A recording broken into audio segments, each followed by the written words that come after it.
once again to our Punjab Knox studio.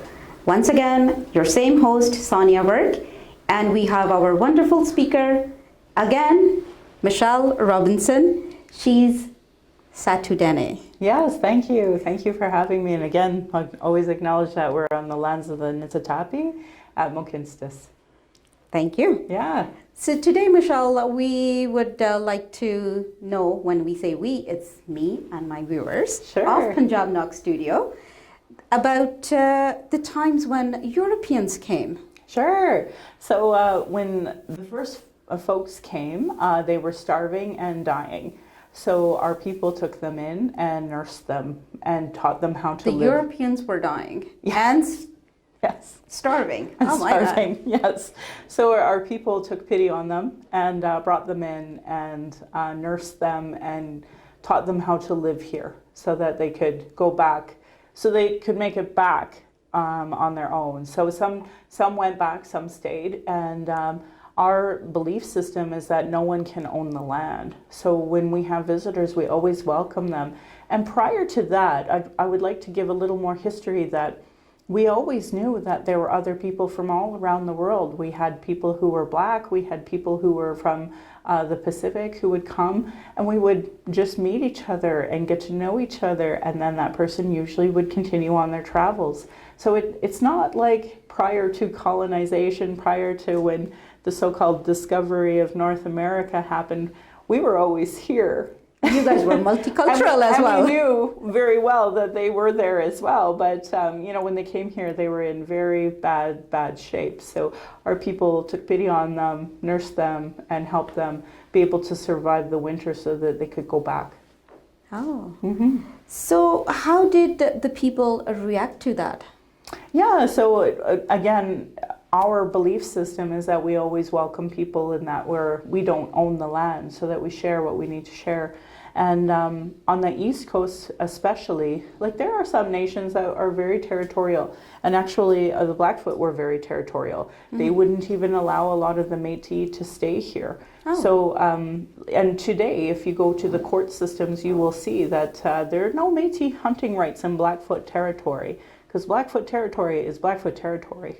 Oh, yeah. I never knew that. That's right. Never heard about that even. I know, because a lot of people don't even know the difference between Blackfoot and Métis. Absolutely. I don't even. Yeah, absolutely. To me, there are terms, but what's the difference? We'll get to know in the coming episodes from you for sure. We'll touch on that. It's important. Yes, it is. So I think more and more I talk to you, it's more and more and more that I would like to share with our Punjab Knox Studio viewers and with me. And I'm learning a lot. Mm-hmm. It's amazing. Yeah. Wow. I cannot thank you enough to giving us all the elaborated knowledge about and the terminology, clarifying it in a simple way that anybody who is not Indigenous, not even close to, yeah, I'm Indian, but not Indian.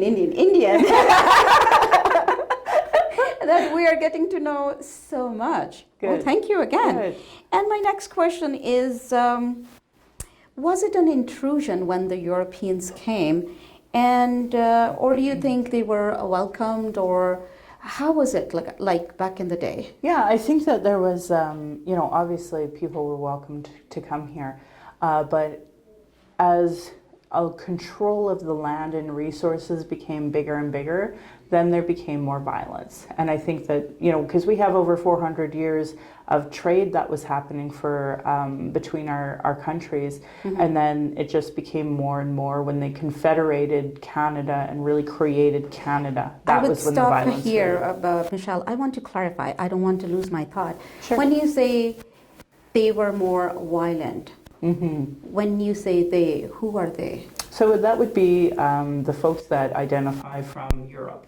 Okay. Yeah. The guests, I would say, who came over and yes, and then the Indigenous people helped them to get back onto their feet. Yeah, we had, over 400 years of just trade, and that's how we worked. Mm-hmm. We worked prior to them imposing their laws, but they really imposed their laws when they created Canada. Mm-hmm. So in 1867, there was a huge shift in our relationship that really became adversary. Yeah. Right. Yeah, that was my next question, a little bit touching on that as well, a little bit. So, was it a colonization that affected your people and left a legacy of struggle? Yes, so first there was the germ warfare. A lot of the newcomers brought diseases that we were not accustomed to. So, and we believe that they purposely infected us with smallpox so that they could take over the lands. Oh, smallpox, even measles, I believe. Yep. And then the buffalo, they killed the buffalo on purpose so that we would starve, so that they could clear the land and that they could, start these farming settlements. So that was really when it became adversarial. And then when they imposed new laws and created Canada, they created Canada with the Indian Act. So that was the first systemic racial law against our people. And from that, we've been put into Indian residential schools where we were abused. We were put into these reserves. We weren't allowed to leave. We don't have our own governance because it's not allowed. It's illegal to us for us to be able to do that under the Indian Act. We weren't allowed to have economy under the Indian Act. So these are issues that we are still fighting today as a result. Yeah. Yeah, that's very sad. Yes. And going back in day, how did the whole cultural setup change after all?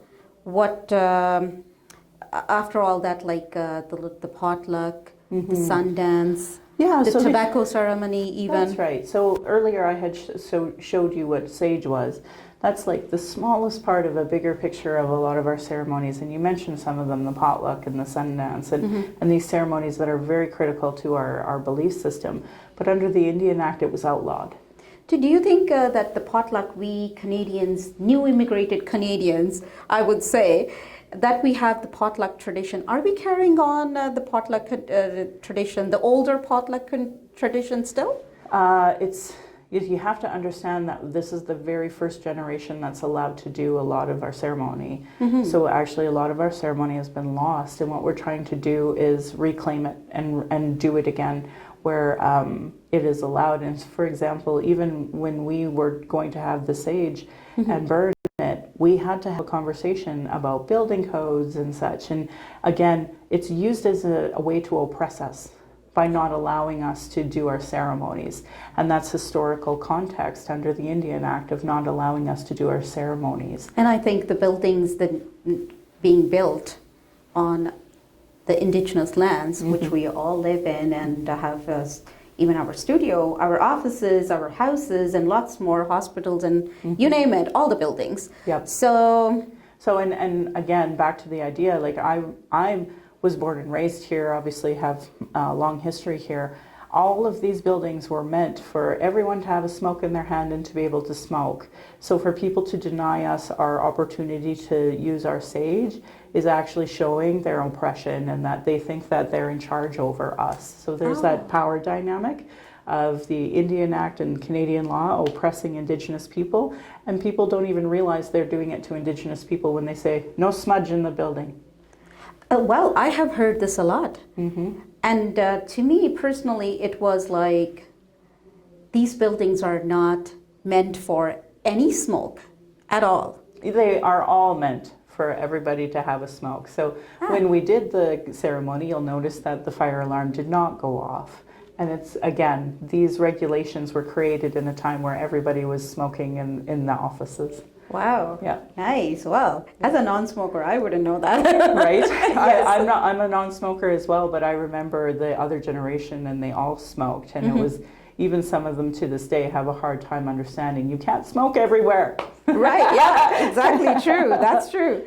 So let's talk about the tobacco ceremony a little bit more. I'm bringing it from the previous episode we discussed about the tobacco ceremony and the sage ceremony and the other medicines we did have in that ceremony. How does that matter to your people, I would say again, and to Indigenous? What's the importance of that? Yeah, so back to the idea of ceremony. We start every meeting and gathering off with ceremony, and having those medicines is part of that. So for example, a lot of people, if they give tobacco, that means that we're going to probably light pipes and do that smudge. So we would light a pipe, and these pipes are thousands of years old. Oh, Thousands, yes. So we'll light the pipe. but you And said you don't smoke. I don't smoke. Isn't that tobacco as well? Or is it that is a different tobacco and this is a different tobacco for the ceremony? So when the Britain came here, the British, the Europeans came here and imposed their laws, they started to grow their own tobacco and have their own tobacco laws.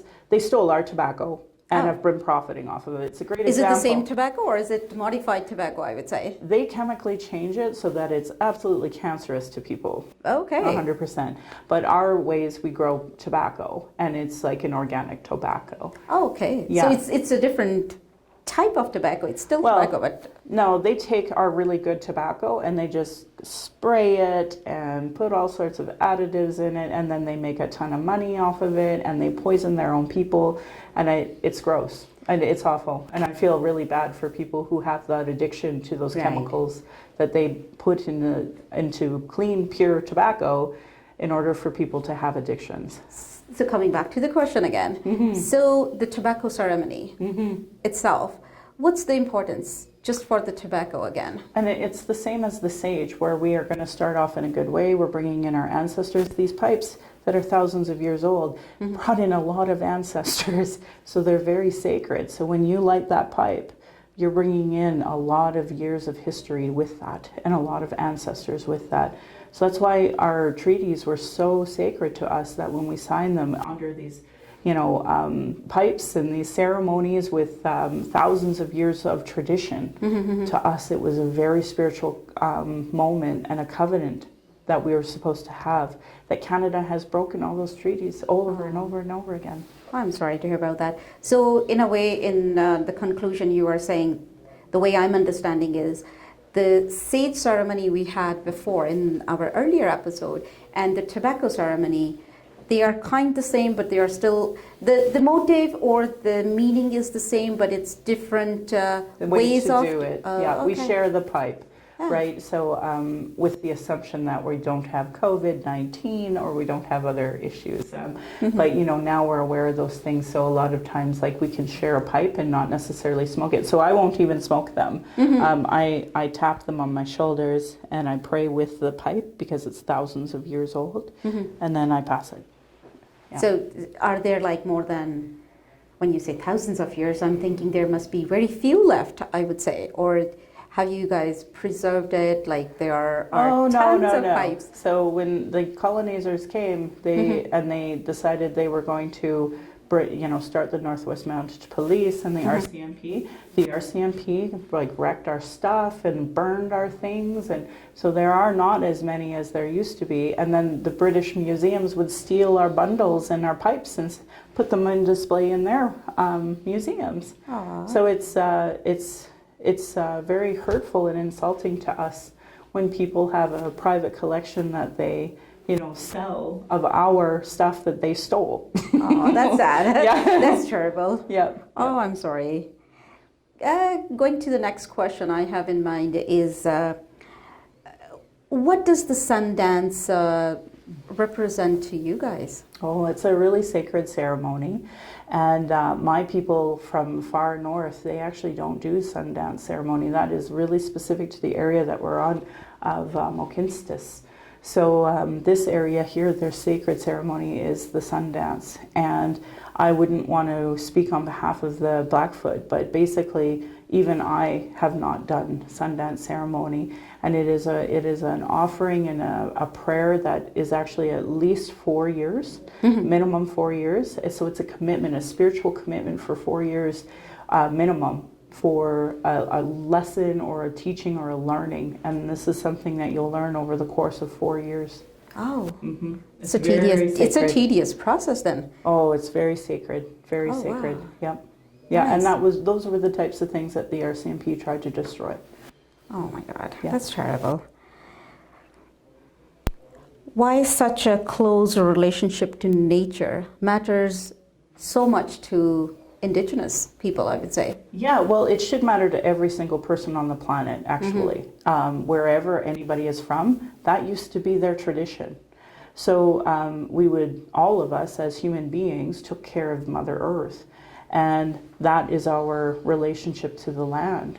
You mean years and years and hundreds of years ago, we all did take care of our Mother Nature. All of us. But with Yeah. time, Well, I know exactly. what's going on. We have it. wrecked it. We have wrecked it. Yeah. And as Indigenous people, like there are times we are still, it doesn't matter that we are unarmed, that we have our children with us and we only have our drums, but we will try to stop pipelines and construction and still stand in front of the RCMP or the Canadian military. Say you cannot go past this point. Oh, that's the reason. I was thinking. Because we are protecting the water. Ever since colonization has come, like even in my lifetime, I could go drink the water in my lifetime. But since there's been so much development in the last 40 years, there's a lot of the water you can't drink now. So in general, I'm getting the impression, and I do have the impression, which I don't know, again, I want to get this clarified from a Native person or an Indigenous person, that with all this industrialization or progress, I would say scientific progress, we are ruining everything. That's what the thing is? Yeah, and that's why I wouldn't use that term progress. I would actually stress that capitalists imposed this belief system and somebody's making a lot of money, but at the expense of Indigenous people, and not just here, globally. We are the first ones impacted with industrialization. So I wouldn't use that term progress in any form, because prior to this capitalist system and this money system that they brought in, we all lived and we had everything we needed. We had, the beaver, the buffalo, the deer, bears, wolves. We all lived in harmony. Yeah. And it was a proper ecosystem. Absolutely, But yep. since the newcomers have come with their Bible, now all of a sudden everything is wrecked. Right, yes, I would agree. Yeah. To an extent, yes. So viewers, we did learn lots and lots more from Michelle. Well, thank you for coming again. I'm so honored to be here, and I'm so grateful to have the giggles we've been having. So thank you. Absolutely. Two Albertan girls. That's right. Well, thank you, viewers, to being with us. And in the next coming series, we'll keep you guys engaged and we'll have more fun. Stay tuned. Thank you so much. Sonia Work signing off from Punjab Knox Studio. Thank you again.